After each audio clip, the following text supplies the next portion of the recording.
चलो, सो chemical bonding and molecular structure, कल हमने इंट्रोडक्शन देख लिया था। इंट्रोडक्शन में हमने कॉसेल लुईस अप्रोच देखा था। तो क्या था, एक बड़ा बड़ा मोटा मोटा कोई बोल देगा फटाफट। जैसे कि लुईस ने क्या बोला था? हाँ, यस, ओके। सो कर्नल के लिए बताया था, कर्नल मतलब जो लास्ट ऑर्बिट है, ओके, वो लास्ट ऑर्बिट को छोड़कर जो पूरा का पूरा एटॉम है न्यूक्लियस को इंक्लूड करके, दैट इज कर्नल, वो ऑलवेज पॉजिटिवली चार्ज होता है। और ऑक्टेट कंप्लीट करने के लिए, मतलब ऑक्टेट रूल इनडायरेक्टली बोला है क्या कि जो भी स्टेबल होंगे एलिमेंट्स, उनके जो वैलेंस इलेक्ट्रॉन्स होंगे, और वैलेंस इलेक्ट्रॉन्स मतलब क्या, लास्ट वाली ऑर्बिट्स में जो इलेक्ट्रॉन्स है वही वैलेंस इलेक्ट्रॉन है। लास्ट वाली ऑर्बिट ही क्या है, वैलेंस ऑर्बिट और वैलेंस शेल, ओके, और उसके इलेक्ट्रॉन्स को वैलेंस इलेक्ट्रॉन। वो जो होंगे, मतलब जो स्टेबल होंगे, वो स्टेबल, अगर क्यूब कंसिडर किया तो क्यूब के 8 कॉर्नर्स में 8 इलेक्ट्रॉन्स होंगे, अगर स्टेबल है तो। अगर नहीं स्टेबल है तो वो इलेक्ट्रॉन एक्सचेंज करेगा, ओके, या तो ले लेगा या तो दे देगा, और स्टेबल बनने की ट्राई करेगा। इसीलिए पहले बता दिया क्या कि metals and non metals, they are different from the 18 group element से नोबल गैसेस से वो लोग क्या है, डिफरेंट है। डिफरेंट किस तरीके से है कि वो लोग स्टेबल है, वो रिएक्ट नहीं करेंगे, लेकिन ये लोग रिएक्ट करेंगे, इलेक्ट्रॉन देंगे, इलेक्ट्रॉन लेंगे, ओके। ये बात बताई थी किसने, लुईस ने। फिर कॉसेल ने क्या बोला, कॉसेल ने भी इनडायरेक्टली वही चीज बताई है ऑक्टेट की, कि भाई बॉन्ड, कभी भी बॉन्डिंग होने के लिए क्या होना चाहिए कि पॉजिटिवली चार्ज आयन होना चाहिए और नेगेटिवली चार्ज आयन होना चाहिए। उन दोनों के बीच में मॉलिक्यूलर अट्रैक्शन फोर्स होगा, ओके, फोर्स ऑफ अट्रैक्शन होगा, और ये फोर्स ऑफ अट्रैक्शन को ही हम क्या बोलते थे, electrostatic attraction force, okay.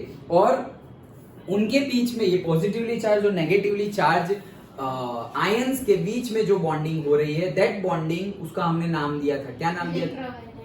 Good, electrovalent bond और से आयनिक बॉन्ड, ये हमने उसको नाम दिया था, ओके। तो ये कॉसेल का अप्रोच था। फिर लुईस के अप्रोच में भी हमने देखा था, ये कॉसेल का था, ओके। और उसके बाद अप्रोच में हमने डिटेल्ड में देखा था कि लुईस के अप्रोच में क्या होता था। लुईस के अप्रोच में हम जो वैलेंस इलेक्ट्रॉन है उसको डॉट स्ट्रक्चर से डिफाइन करते थे, जिससे हमें पता चल जाता था क्या कि वो पर्टिकुलर एटॉम के कितने वैलेंस इलेक्ट्रॉन्स है, ओके, वो पता चल जाता था। इतना भी, this much we have seen, yes, okay. चलो आगे बढ़ते हैं।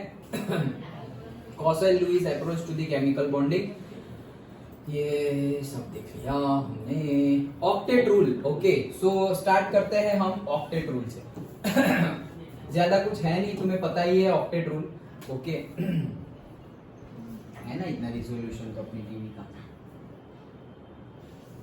हाँ है, ओके। चलो, so Kossel and Lewis in 1916 developed an important theory of chemical combination between the atoms known as the electronic theory of chemical bonding. तो ये जो थियरी उन्होंने दी, ये जो अप्रोच दिया, उसको क्या नाम दे दिया, electronic theory of chemical bonding, okay. According to this, atoms can combine either by transfer of valence electrons or from one atom to another, or by sharing of valence electrons in order to have an octet in their valence shell.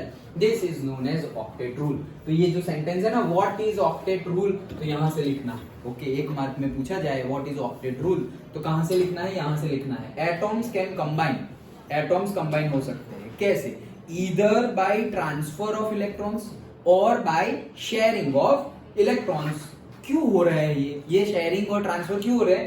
To have an octet, क्योंकि octet complete करना है in their valence shell. Valence shell मतलब last वाली shell, okay. तो last वाली shell में octet complete करना है, इसीलिए वो लोग इलेक्ट्रॉन की शेयरिंग या इलेक्ट्रॉन का एक्सचेंज करते हैं, और इसी को बोलते हैं ऑक्टेट रूल, ओके। एटॉम्स, वहां से एटॉम्स कंबाइन टुगेदर, ओके। सो क्या है ऑक्टेट रूल? सिंपल 1 मार्क का क्वेश्चन पूछा जाता है, ओके। ये तो तुमने एक बार पढ़ लिया, अभी सुन लिया, तो भी तुम लिख सकते हो, रटने की जरूरत नहीं है। क्या है?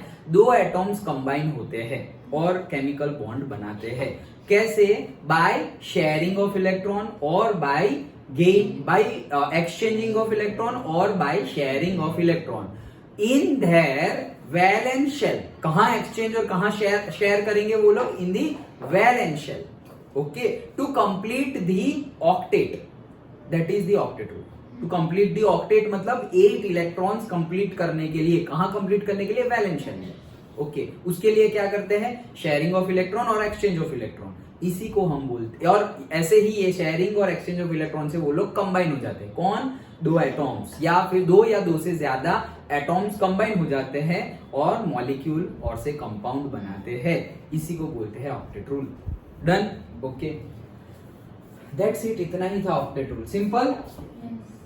ओके, तो ज्यादा कुछ है नहीं, जो हमें पता ही है उसी को हमने सेंटेंस में समझा। डन? ओके।